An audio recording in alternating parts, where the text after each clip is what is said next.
করছো তুমি? কি লিখছো? কি ছবি?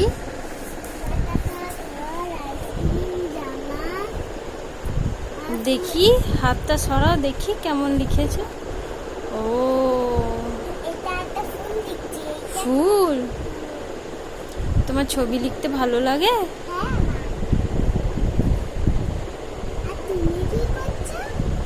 আমি আমি তোমার ছবি তুলছি। তাকাও এদিকে, একটু তাকাও এদিকে।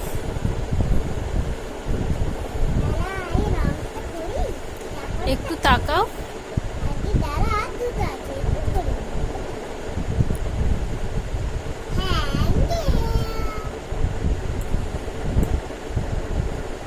Bye.